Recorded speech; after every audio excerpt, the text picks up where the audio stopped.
you see Gavin Newsom trying to move back towards the middle, trying to have conversations with people on the right, because he understands that being a far left Democrat is a losing strategy. He's trying to hedge his bet and trying to move towards the middle before everyone else decides to do that in the Democrat Party. Because like they say, first, what's that saying? First one in, best dressed, right? That's what he's trying to be. And he's trying to present himself as a quality candidate, as a sensible candidate, as a moderate. So the Democrat Party are screwed. They're leaderless. They're rudderless. They have no policy. They have no direction. They're screwed. I don't know why you think they're screwed. They're still a party, and people go from left to right all the time, right to left, and there's reversals, and people forget very quickly the crimes of the past, and then they go right back left. So if you think they're screwed, they're not screwed. What the American people are screwed, but the Democrat Party is not screwed. I largely think they're screwed. Sure. They're a pretty toxic brand right now. I don't know. They're screwed. More and more young people are identifying as conservatives. I don't see how they win back the young vote. Honestly, don't. Every one of their policies is blown up in their faces. Yeah, What but idea can they pitch? What new idea can they pitch to the American people that are going to get them on the vote and say, you know what, I can vote for this without saying Donald Trump bad? free shit. What do you think people vote for? They vote for free shit. If you lost your Medicare, Medicaid, and your housing subsidy and your Social Security payment, you're going to vote for the hardcore communists who are going to keep printing fake money to get you paid. And look how well that shit worked out for them. They offered everything under the sun for votes, and they still lost. They offered transgender prison surgeries for illegal aliens. They didn't even offer more free shit for people.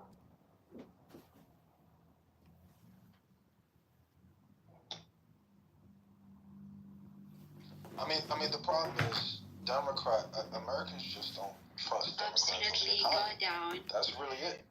They just don't trust them on the economy, and for good reason. You know, I'm not saying Republicans are that much better, but I'm just saying, like, the ideas that we're getting, bandied about, like Kamala. I mean, I don't know if you guys remember. I mean, I think this is when it went left for Kamala, was when she started proposing that unrealized gains tax, which is just completely idiocy, right? It's complete idiocy. And it's like, when you have those kind of policy proposals, how do you really come back from that? Like, it's pathetic. I don't know. And then, of course, the student loan thing, canceling student loans and blah, blah, blah. And, like, the thing that happened during COVID where it's like, okay, let's put a break on this. All right. Okay, we got Let's extend it indefinitely for... Can you stop being disruptive? Like, I know that you think that it's cute to be trolling over the age of 25, Starbucks, but it's really fucking annoying. Like, it's really annoying. Yeah. Anyway. So, yeah, that's basically it. Just kick her. No, I muted her. But Starbucks, what? Did you want to say something? I can't. Did you know you were unmuted? No, they know.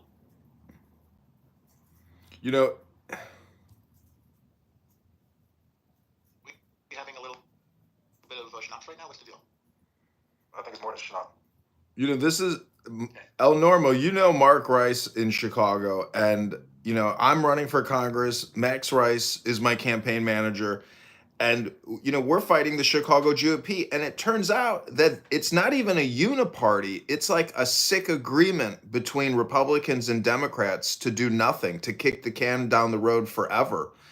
And the head of the Chicago GOP is now modeling in some kind of Chinese male model fashion show. And he goes to Vietnam and opens a business with a Chinese partner. So I'm not like a Chinese conspiracy theorist, but there's foreign influence in the parties, and it's a lot of incompetency, no America first, and it's kind of people like Starbucks who sit there and just moan shit while you're trying to have an intellectual conversation about the problem. Don't lower it.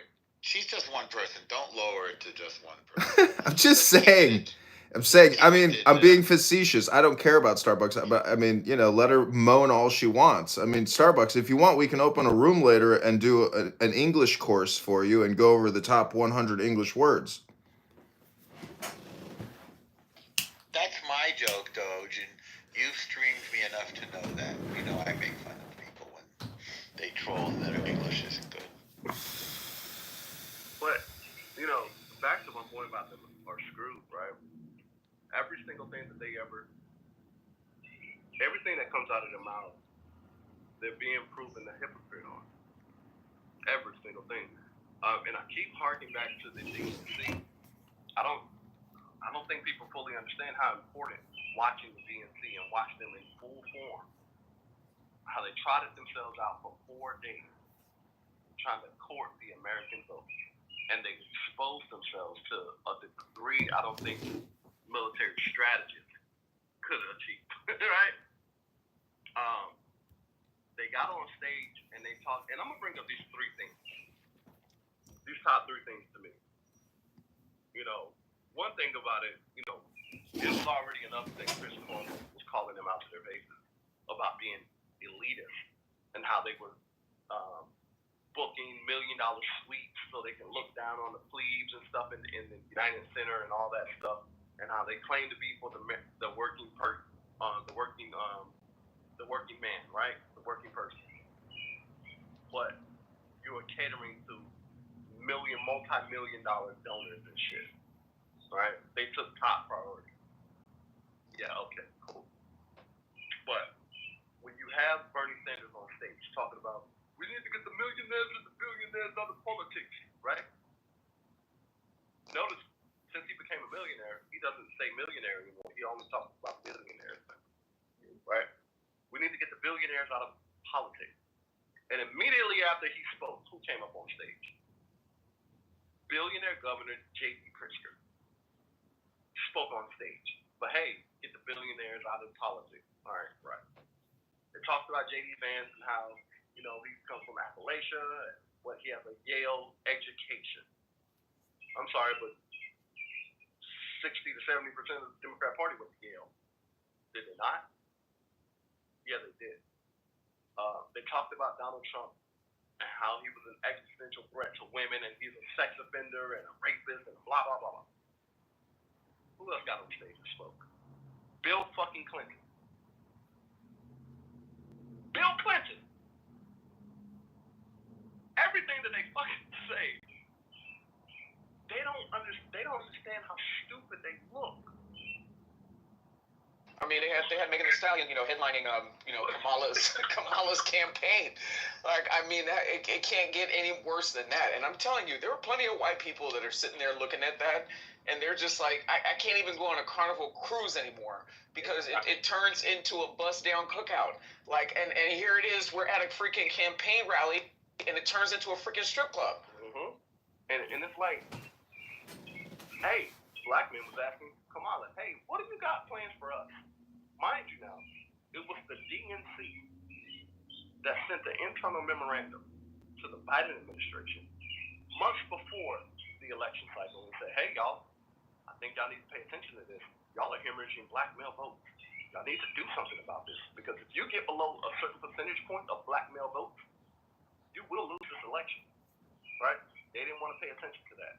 So now when Kamala Harris is out here campaigning, and black men ask, well, what do you have in store for us?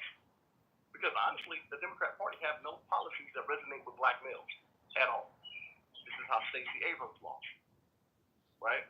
And she preempted her loss by trying to blame black men, saying if I lose, it's because black men didn't vote for me. Well, no, Stacey Abrams, you just don't have any policies for black men that resonate with them, all right? But when they asked Kamala Harris, what policies did she have for black men? They had to hurry up and scramble and cobble together and piecemeal some bullshit in the final few weeks of the goddamn campaign, and they came out with this bullshit that had free weed on it. Free weed!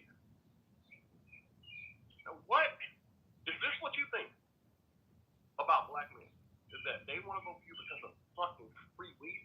I'm sorry, I don't smoke weed. That shit does not resonate with me. That shit does not move the needle with me. That goes to show you how they do not understand the people at all. They are so disconnected. They're out of touch. You mean it wasn't the mobile abortion clinics outside the United Center that tickled your feather to Yes, want it to vote was. for them? Vasectomies and abortions. And somebody put in the chat, that black men don't matter to these people. Whoever said that is right. We're no longer needed. They've split the black community along gender lines, and they obviously, and with Stacey Abrams and Kamala, et cetera, et cetera. Wes Moore, I guess, I don't know if he's going to run. He says he's not, but it's just politically as a chess piece on the board. They already know that the black woman is going to turn voter turnout, the males in the community, and they already have them on lock, given their pandering, not inconsistent pandering. So it's kind of like a crazy conundrum they're in. And then one other thing I would call out is the whole Ukraine and Israel, the foreign kind of war, and their failure to have any clear position on it. And just say anything about Israel or Palestine, they have to toe the line and walk the tightrope, because if they say the wrong thing, they're going to get destroyed by the other side of their own base. So they can't say anything affirmatively about Israel. They have to say, oh, no, Israel has a right. And Palestine, stop killing them and slaughtering their children, all that stuff. They have to say all those things and speak out of both sides of their mouth. Yeah, but Nancy Pelosi, the leadership would have to come out and say, we are now a peace movement. And there's no leader in the Democrat Party that has any credibility to even do that. So you're right, their party's fucked. But now it's up to the Republicans to hold on to what they have and actually be fiscal conservatives. And they're not doing that. They're giving out all the money in the same way that they did prior administrations. So it's one big kick the can down the road and the okey doke on the American people. I literally just said the party was screwed, and you said I was wrong. And you just said the party is fucked. I'm saying that the party in power is not fucked in the sense that they can hold on to power if they're actually doing good things for we the people. But the Democrats are the most corrupt group of liars and low IQ clown. It's clown world with them all the time. It really is. It's so frightening to see that the leadership is clowns. It's like, if you served in the military and you served with honorable, intelligent leaders, it's like there's such a disconnect between politics and real world, and it's terrifying because they're the one, but really they're the ones who are just writing the checks and getting paid by special interests and lobbyists. They're fraudsters. We have a political industrial complex in this country which is literally it is ruining your future. These debts won't go away. You may say there's some kind of jubilee or agreement to resolve the debts, but that's not the way debts work. They're perpetual.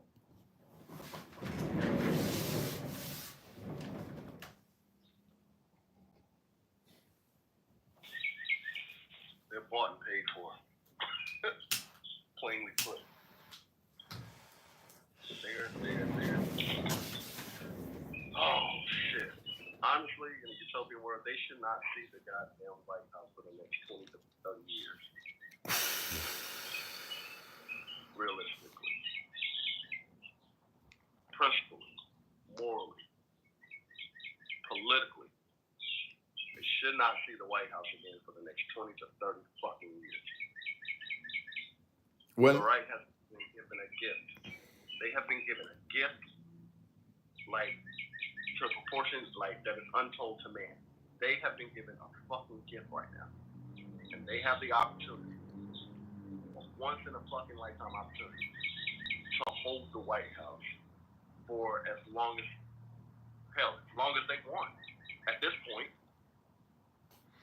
It's going to be JD Vance. I mean, when you see Vance, giving the Pope a Bears jersey yesterday, he's setting the groundwork for a future presidency. But Robert F. Kennedy might become president. I don't know. I'm kind of torn, thinking maybe we should spend on ourselves like drunken sailors, but not in the way we've been doing it, because Trump wants the Federal Reserve to lower the interest rates, and a lot of people hate banks. And if you can make a run on the bank and fuck them over, I mean, and it goes to you, the person in the American society, and we all actually do wealth redistribution and get greedy.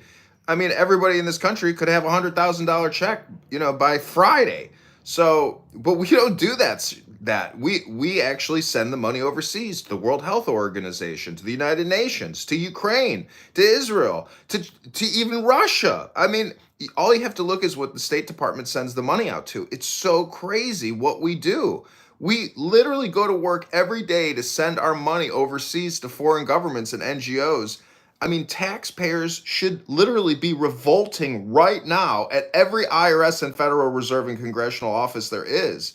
We have been getting scammed and fucked hard 25 years. They sold out 50 years of your future. I mean, that's what they've done. Everybody should technically have a surplus at this point. Everybody should be born in this country with a $600,000 credit to go to college and have a down payment on a house. No, you're born into perpetual debt now in this country.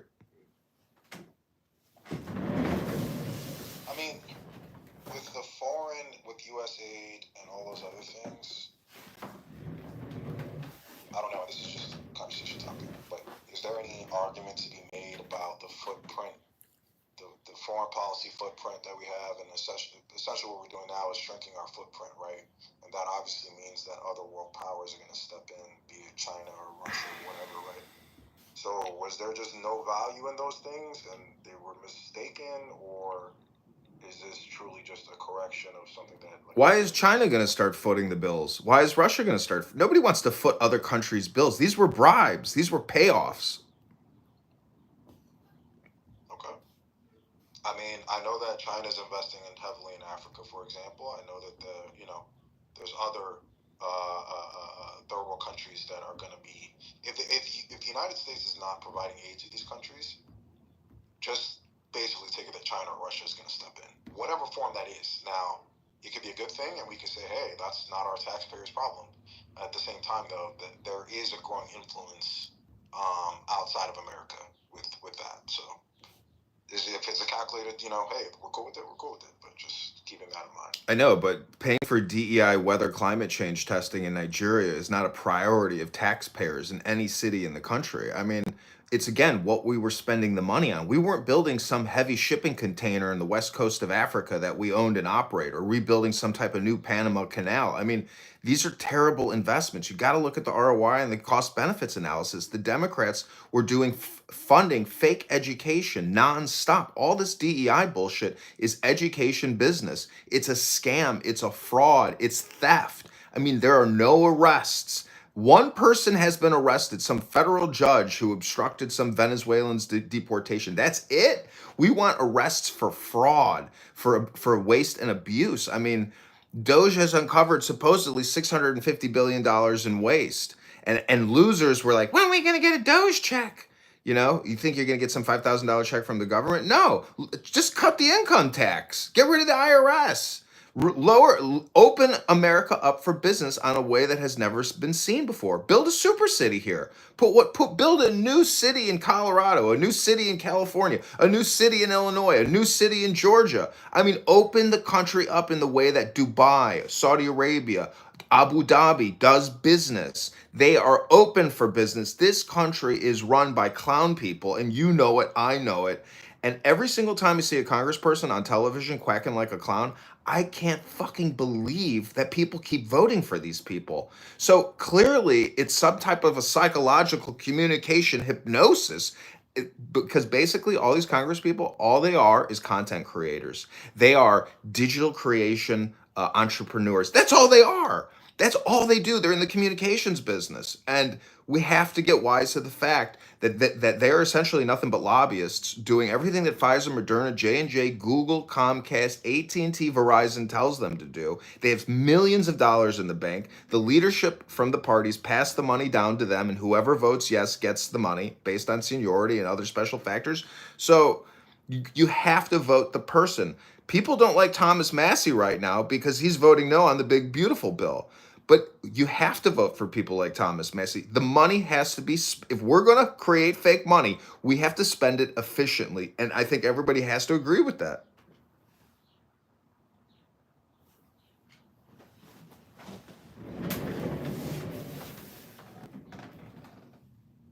Well, if we're talking about spending, we listen. I mean, I guess you guys are aware of the the credit downgrade that just happened, and the massive and what do they say in 2030, like the interest payments on the deficit are gonna, like, what is it gonna be, 30% of GDP or something crazy.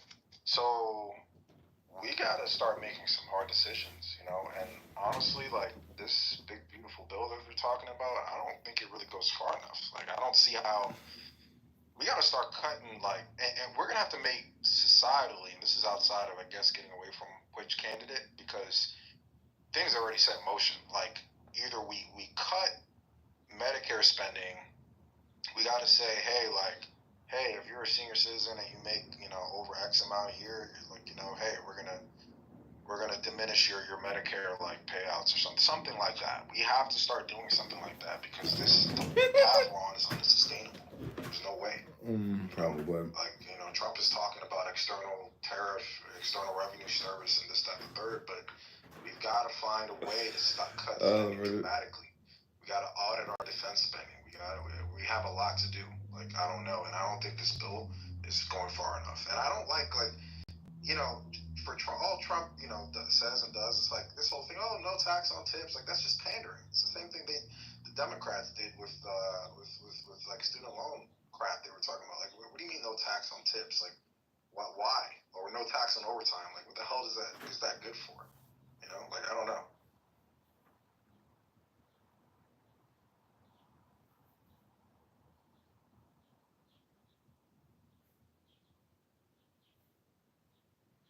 It's an annual confession. I mean, if you can't confess to making more than 150,000 a year, why should you even have to file?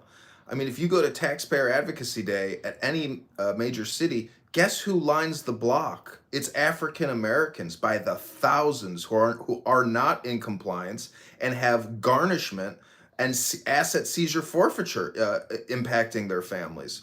So, that's the first time I don't know if it's compliance, psychology, or racism, but we, the people, have to. There's a book, it's called The Practical Rights to Demand Everything. It's called Greed or Greedy.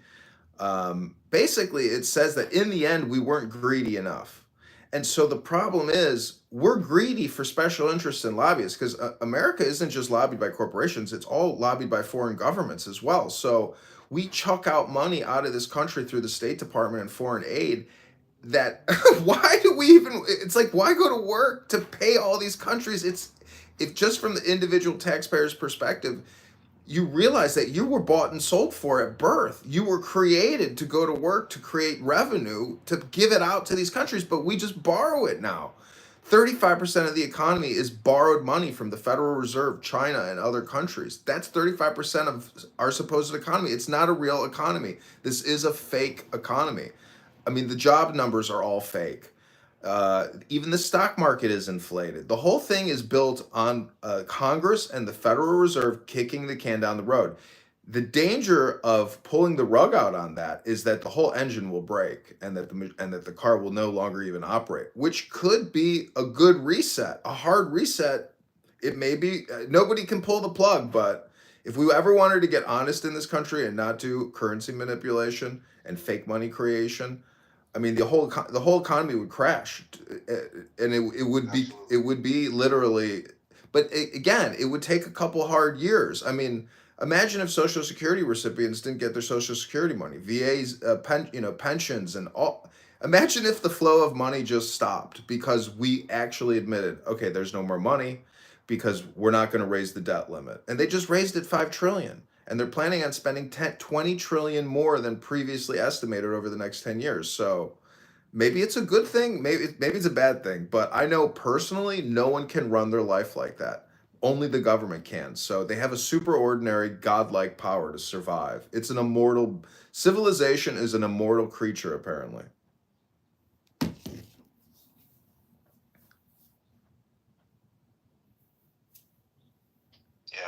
get some automatic, like, we need to make changes to like the budgetary process, like for the federal government. Like we need to get some automatic, like ironclad, like okay, once you reach this threshold, like automatically spending has to be cut. You know,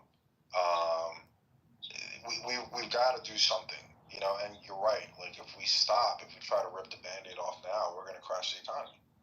And you know the implication. We're not just we're America, and yeah, like we should have sovereign, oversight of our own affairs. But it's like it's not just us. We're not just some like country in South America. Like if the moves we start making are going to impact the entire global economy.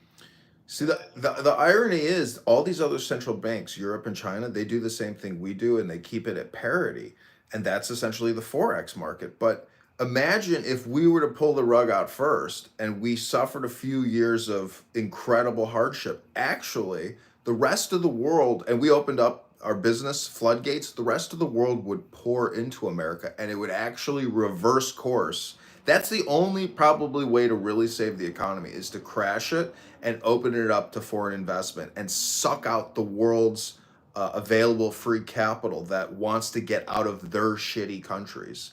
I mean, and maybe even add 50 million people to the country and open new super cities. I mean, our cities suck. They are old and antiquated.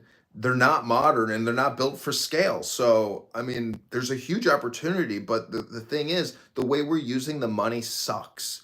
You know, your Medicare, your Medicaid, your doctors, and those solutions, those suck. If your fat ass isn't in the gym and eating healthy, your health is going to suck.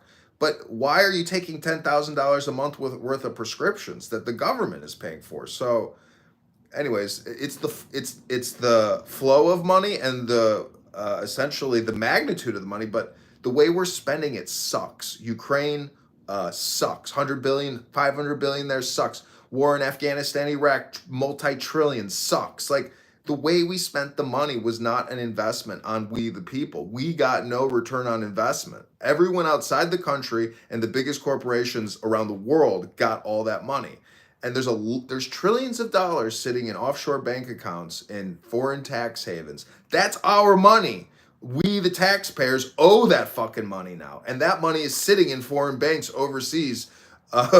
And you could read the Panama Papers and all those other, leaks. But there are trillions of our dollars sitting overseas that we generated, we spent, and we don't own it.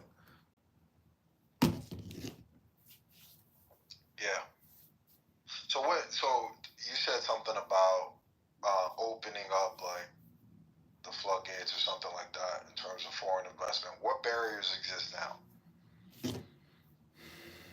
Just go try to open a pizza parlor. Go try to open a hamburger shop. Go try to open a movie theater. Like, what kind of barriers exist to opening a business? The tax compliance alone becomes a separate business. So it's impossible to start a business in the real world. Only place you can start a business is the internet because there's no regulation or very little oversight. So good luck opening a business in America. If they don't, the problem is not just the federal, it's the states. And it's your local county Democrats and your local mayor Democrats and all these Karens that have never operated a business and are sucking their taxpayers dry with their pensions and their salaries. So, you know it, I know it. We live in clown world. We have to essentially either figure out a way to operate clown world efficiently, or we have to burn clown world to the ground. I mean, I would propose that the US federal government suspend habeas corpus and maybe even create a one federal republic and essentially go from 50 states to one state. Because to let California, Illinois, New York, and other mega Democrat city states to continue to operate in this federation of republics, it's just not efficient. I mean, if we really want to get efficient, we have to essentially create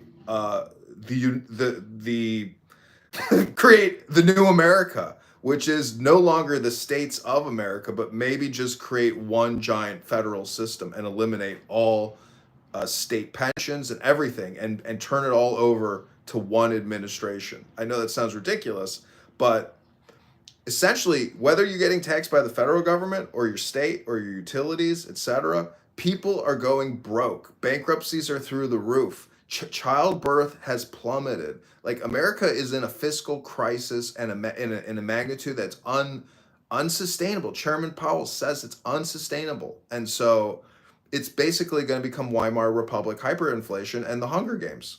That's not how the founders of the country wanted this republic to operate. We should have sole authority to determine our destiny, not Congress and the Federal Reserve. I mean, they're totally detached from we the people. It's one giant connected organization that is profiting off of the backs of we the people. We're being taxed to death. Property taxes, income taxes, your electric, your utility, your gas, this tax, that tax, your admissions for your vehicle. It's like a never-ending job now trying to stay alive to support your government. So the system has whittled us down to the highest degree possible. There's nothing else to whittle down. So I don't know. That's my opinion.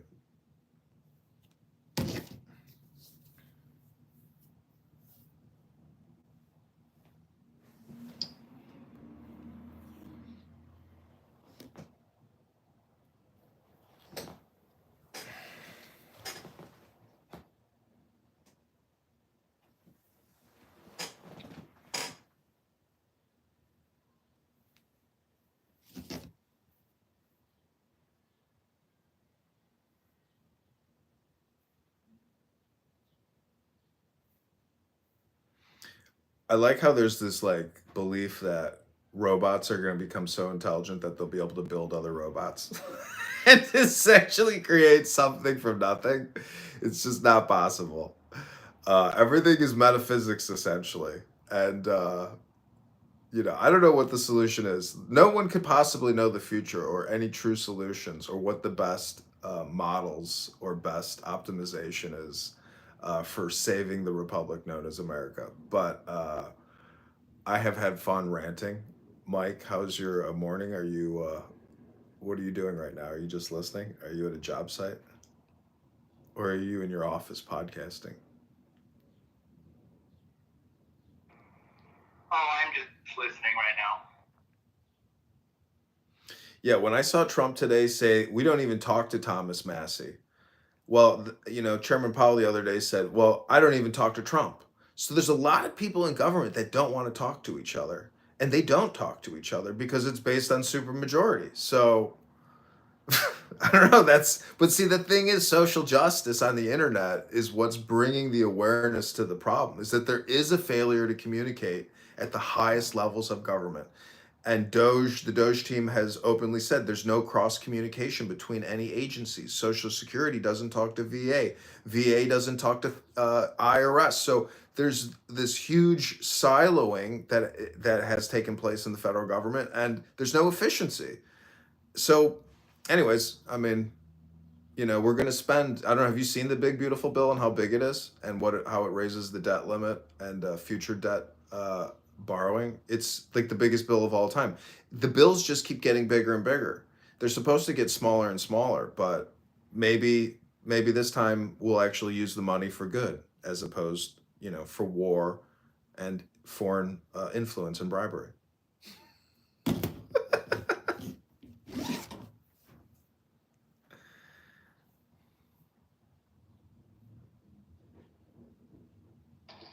See, the way I see it sometimes, I don't know if I'm right about this or not. The system has to be blown up. The people that are going to suffer the most if it gets blown up are the elite rich people who have found out how to use this system to make so much money. So this idea that like the middle class has to take a big hit to blow up the system. No, it's that rich people have to take a big hit to blow up the system because more often than not, they've found a way to work with the existing system and to capitalize on its inefficiencies.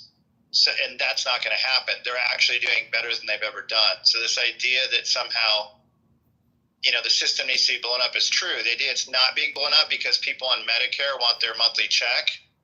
No, I call bullshit on it. The reason it's not being blown up is because billionaires have figured out how to work the system, and they're not going to allow any threat to the existing Yeah. Federal exchange and investment. It's like, dude, realms. the spice must flow. That spice is the dollar creation of debt, and that spice must flow. It's the ultimate priority. And it's kind of funny, but if you cut the spice production, you destroy the government.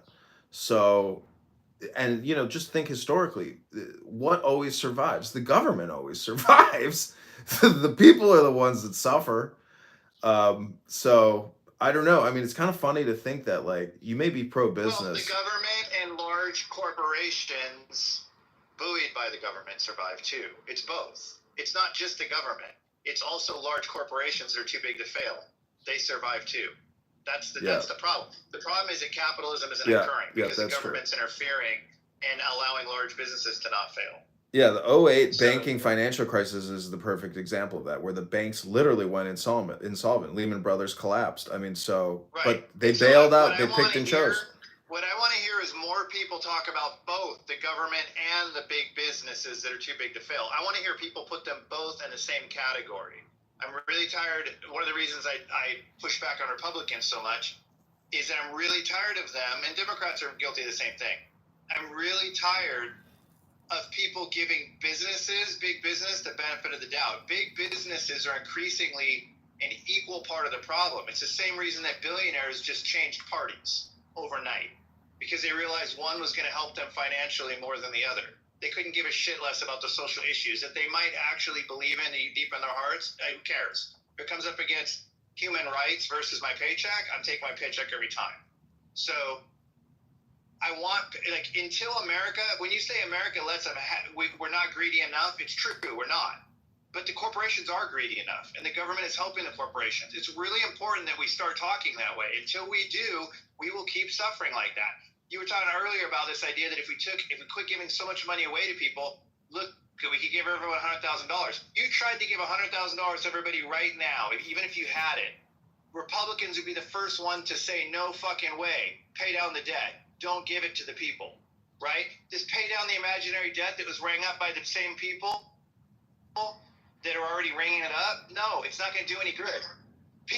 As far as I'm concerned, if you're an American citizen and you can get a fucking dollar from the government, fucking take it. Take as much as you can. Yeah. Because they are taking as much as they can. Like, so where are the people saying, no, we should cut costs and give back to the people? No, because the party, especially the Republican Party, pushes back on giving back to the people. They think anytime you're giving back to the people and not benefiting large corporations, you're hurting what they say is the average American. Really, you're hurting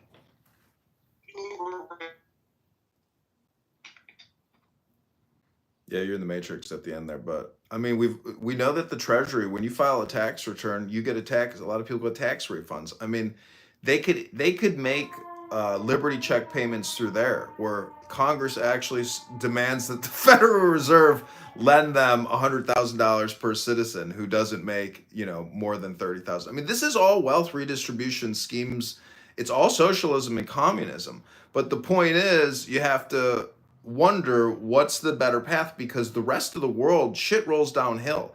If we decide to do hardcore currency manipulation for we the people, and China doesn't do the same thing, I mean, we're screwing over internet. Anyways, this is all just bullshit, because this is a spam and just an imaginative theoretical communication. It's not real politics. So I don't know. To me, Yeah, X is the most. Yeah, X is the most amazing thing, because there is information on X and individual people that put together content and reframe the situation in a way that is extremely organizing in terms of, like, fiscal responsibility.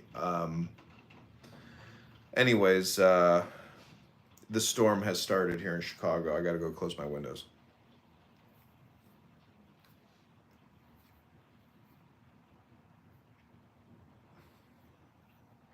Oh, it's good to talk to you, brother. Thank you. Yeah, Illinois is the perfect example of basically there is no Republican Party. It's actually just all Democrats that filled the roles of Republicans, because there are no real fiscal conservative Republicans. So I don't know. This is like a generational thing where the baby boomers are responsible, and George Bush particularly because of 9/11, in my opinion. Everything was going pretty smooth until 9/11.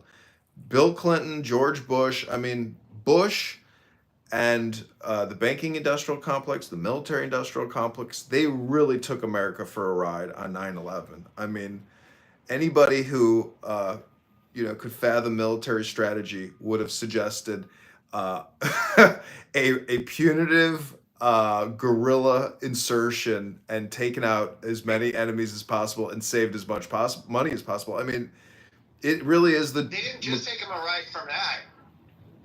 They also took America for a ride when they transitioned pensions to 401ks, where they benefited from both. Yeah. They ended up getting the pensions and investing early in 401ks when they had the expendable income, and then they pulled the rug up under them, and now people don't have the expendable income to invest in 401ks. 401ks cost more than ever. They're being paid. The matches are smaller than ever, and the boomers allowed that to happen. So they got the best of both worlds. They're sitting on pensions and lucrative 401ks, and I mean, the wealth transfer is going to happen at some point, so we just need to wait for the boomers to die. They basically pulled the rug up. They're hanging on to everything. We'll see if I guess the next step is Zers and millennials. Let's see if they save it or use it properly, or they just go ahead and fucking blow all of the wealth that's been acquired by the boomers and trying to keep up with the Joneses and trying to maintain a middle class lifestyle that increasingly doesn't exist. That's what the future holds. I don't know if that's what's going to happen. The great wealth transfer may not be exact. It might not be as healthy on the back end as it seems to be for the boomers right now on the front end. I know wealth transfer is like a jingoism or a mantra. The wealth is always now. There's no such thing as a transfer. I mean, I know, all these things are legal. I mean, all this shit is set up. I mean, if you know anybody that has a tremendous amount of money, they set up trust funds for their kids as a nonprofit corporation, and it's up to them to distribute the money for nonprofit activities and pay themselves a nice salary. So there's all kinds of workarounds through nonprofits to always evade estate taxes, income taxes, and you just live off the nonprofit, and you didn't even pay any tax on that fucking income. So there's a huge loophole if you're organized and you have money. Lawyers and money end up saving money because they know the loopholes in the federal tax code. And if you've ever seen the federal tax code, it's a 6,000-pound manual with 600 million words in it. It's in the finest print you've ever seen. So lawyers and financial advisors and tax accountants, I mean, they have the game rigged if you're wealthy. And even in Berkshire Hathaway, CEO said, my secretary pays a higher income tax rate than I do. So the system's fucked. But that's why the system will never get blown up. That's why you said this conversation is so meta and completely unrealistic.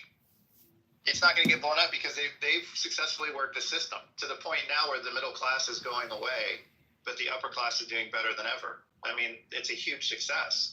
If you were in on it early, if you made the right decisions early, then you're good to go. There's nothing to blow up. I'll tell you what, I have to shout out my boss. So I work for a billionaire personally as a salaried employee, but for his personal family, I guess, business. And he gives scholarships to everybody that works for him to our kids. And the scholarships are you get it regardless, just if your kid goes to school. They're $6,000 a year, so $24,000 a year for each of my twins that are graduating right now, coming from my boss, which is pretty sweet. I was thinking about it, and I was like, man, if all companies, that'd be one way to change America. If all companies took over the burden of paying for kids' colleges to eliminate those student loans so kids didn't graduate with so much debt, being crunched by all the student loans that were completely fraudulently sold to us as safe when they're the most dangerous loans ever created. That alone would change America. Well, I don't know if you saw what Doge uncovered, but literally national and foreign criminals are using FAFSA and doing college loans with identity fraud and literally stealing money from the Department of Education and for all these college loans and using AI chatbots even is part of the process. So there's huge fraud rings that operate off and feast off of our federal government. IRS annual returns. I think it's a $30 billion fraud ring annually that steals money from tax returns and identity theft. So again, this is where individuals like Doge, because if we can't eliminate that type of fraud and those types of scams, and people's doors aren't getting kicked in Romania or Russia or China or wherever the hell a lot of these criminal fraud rings are operating, you can't get international cooperation. Like that is so fucked up. The worst fuck up is if you have a portfolio with a major broker company, and somebody does identity theft and transfers your life savings out, and you can't get the money back from the bank, and it went to some criminal, in wherever. So, I mean that type of shit it's a major problem. But anyways, I think we have examined every problem in clown world today. I just say, try to vote for people who actually can describe it as clown world, because if you're voting for somebody who doesn't describe it as clown world, they are the clown and they're the problem. Like Karen Bass and Mayor Brandon Johnson in Chicago, these are hardcore racist communist terrorists in my opinion. Chicago it's like a lawless city. I mean, people are getting shot and robbed throughout the city all week long. There are homeless, fentanyl addicts robbing you on the train, sleeping in every train car. We live in clown world. The police have no power to actually do anything. I mean, fill the prisons up. Get the drug addicts and the prisoners. I mean, the homeless criminals off the streets. I mean, it's not criminal to be homeless, but if they're obstructing people from going to work, they need to fill the prisons with Caucasian white collar criminals, not black criminals from the streets. No, I know, but there should be some option. I mean, if you're homeless and they're building a mega work site in your state, and you want to volunteer for housing, food, and a job, I mean, so be it. Like, there's got to be. I mean, I guess nobody wants to do that, but that's why they're sleeping on the trains doing fentanyl. But anyways, again, I'm just projecting, imaginative meta of what could be. But have you ever seen anything change in your whole life? I've never really seen anything actually change. It seems to me like I have witnessed the can get kicked down the road my whole life.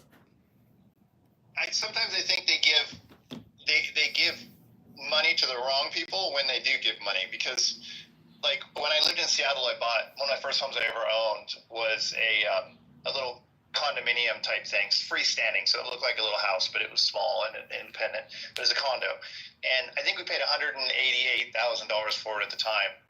Well, our neighborhood actually was accessed by crossing through a really small neighborhood on the way in, and that neighborhood had homes bigger than ours. They were Habitat for Humanity homes, and the rule was that the people had to put in, like, I think it was 20 hours a week in helping to build their own house, and then they got the house for free. And these Habitat for Humanity homes were really nice. They were nicer than our homes by far. So then we all move in, and fast forward 2 years, and guess which homes were complete shitholes within about 2 years compared to the other ones, right? So the Habitat for Humanity homes, the ones that the people helped build and got for free, they didn't fucking mow their yards. They were complete shitbags living in their free houses. And all the people that invested in these condos and paid for their own shit had this beautiful little neighborhood. We had to drive through a shitty neighborhood to get a good one. So I felt like, well, fuck, they gave the money to the wrong fucking people. They should have given the money to us and don't give fucking free houses to people. You think I wouldn't put in 20 hours a week after hours, build my own fucking house if I could have it for free? Yeah, I would. I mean, they were helped with doing it. They just had to add the labor. They were already had fucking crews building them. So what you're saying is Jimmy Carter, and I mean, it's basically what you're saying is people don't respect shit that's not their shit, that they didn't work for and buy on their own. They don't respect free shit. That's completely true. And it really put a bad taste in my mouth for Habitat for Humanity. I worked for Home Depot corporate at the time at their world headquarters, and we were big Habitat for Humanity people. I was doing Habitat for Humanity jobs and stuff at the time. I quit doing it. I quit volunteering for it internally. I didn't talk badly about it because Home Depot still sold on it. But I quit helping with it because I was like, no, I already saw what the fuck happens. Like, I'm not okay with this being my charity. Yeah, I mean, but they still got to pay property taxes, and I bet you that they maybe even get special assessments or something because of their status. They have to, because the property taxes are too much. I mean, the property taxes are a $1,500 a month mortgage on their own. There's no fucking way that these people are paying their property taxes. I don't know what happens there, but there's something going on. Property taxes are such a big issue here in Chicago. It's so crazy, like how much property taxes have gone up on people, and they're just going to keep going up. And the city spent $600 million, housing aliens, but it's more than that. It's like $1 billion to $2 billion. But the city of Chicago is like in a very precarious financial situation because they always rely on Democrat presidents to essentially bail them out. And they're not going to get the check this year from Trump. But think about that cycle too. So in Atlanta, I just saw a report. They researched it. Over 30% of the homes that are for sale in Atlanta are owned by companies, not people. 30 fucking percent. That's happened since in the last 5-10 years. That happened. That they took over that many homes. That's greater Atlanta area. Now, all of the property taxes are rising a lot too. My property taxes went up $2,000 for the year last year. I think I was paying $5,600 and it went to $78 or something. Okay, in one fucking year. Now, if I can't pay that, I mean that's $600-700 a month on a paid off house in my case. If I couldn't pay that for some reason, when before it was $300-400 a month, well then. Who's buying it? 30% of the time, companies are buying it. And then they're renting those houses out. So the increasing property taxes are benefiting increasingly corporations who are charging more for rent than the mortgages would cost regular people to get into a home. And that's a fairly new phenomenon. Essentially, it's a middleman in the real estate, a corporate middleman in the real estate agency. Well, real estate. The reason you can't buy a car directly anymore using Auto Trader. You got to go through some fucking Carvana or some other company. That's happening. Yeah, real estate investment trusts have always existed for a long time, but there's a house near me that got bought up. I mean, nobody even moved into it. So, I mean, if it was some kind of BlackRock syndication that bought it, maybe they're not even renting them because they just view it as an asset, and they can get the tax break and the appreciation. Yeah. So they're using it as it's a horrible way to store value though. But I don't know if it is though. It depends on where you're at. It isn't a horrible way to store value. The operating costs are insane. I work for a billionaire that owns probably 100 homes that are right now. There's nobody in them, running AC and everything all day long. That's fucking crazy. So, yeah, he doesn't rent them out because he doesn't want people to ruin them. It's not worth it. It's not worth the headache of renting it out if you don't need the income right now. That's crazy. What a waste. I mean, because homes are supposed to be lived in. This is the worst thing about the grind and the 9 to 5 is many people buy a house, but they never even get to live in it. And then when they retire, they die, and they never got to live in the house that they paid for. That's what'll happen, yeah. I mean, I guess, yeah, they sleep in it. That's it. It's basically it's 4 walls and a roof to sleep in to protect yourself from the elements so you can get back to work and continue paying off the federal debt. Well, I mean, the guy I work for, he has ranches and stuff, so there's people that work on the ranches that live in some of the houses. So in some cases, they're a part of their salaries. They basically live in his houses, and then he doesn't have to pay as much salary. So it's a way to work it. And then at least you have a little control over it because they're your employees, It's kind of crazy when you have billions and billions of dollars, you end up creating your own microeconomy and your own state almost. Like a business. That's what I'm talking about. That's what's interesting. When I said I'm a salaried employee, but I really work for a family who needs things, right? I mean, they need an electrician, they need a plumber. They don't want want just any person coming into their world to work on something on a one-off basis, which makes sense. I'd be the same damn way. I mean, once they trust you, once they know you're not going to steal, and once they know you're not going to, share secrets, at that point, yeah, it's better to just pay you as a full-time salaried employee and then have somebody you can depend on for all kinds of things, from not just cooking your food, but doing your electrical work and maintaining your security systems and everything else,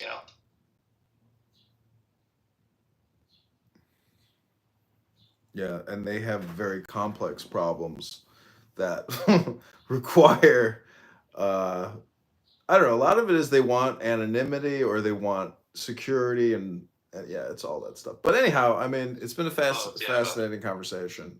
But I'm going to leave here in 7 minutes. El Normo, what do you think the solution is for America over the next 10 years? What's your 10-year plan, Dr. El Normo? Is it just peace and equanimity? My guess is he's not listening because I don't think Norm can sit this long and not talk if he's involved. I think that's impossible. He's not. Prove me wrong, Normal. Prove me wrong. I'll get in with you guys on this. But also, I wanted to say too. So, Mike, you're up in Seattle, I think you said, and Doge, you're over in Chicago. Yeah, I'm in Atlanta, and he's in Chicago. Okay, yeah, cool. It's kind of funny and weird how different. I'm down in South Florida, and how different everybody's issues are across the country. I travel a lot too. I fly up to New York. I go to Philadelphia. I'm in Atlanta sometimes. And when you hit these areas where you're talking about the crime and the drugs and everything, and I'm originally from New York. My mom, my parents, they're big on the city. They love to go down there, huge with the arts and Broadway and all those kind of things. And my mom doesn't even want to go down to the city anymore because she's talking about the crime on the subways and things that she's seen and things that her friends have seen. And, down here in Florida, we don't really have a lot of that. It's kind of very different. And I think when you look at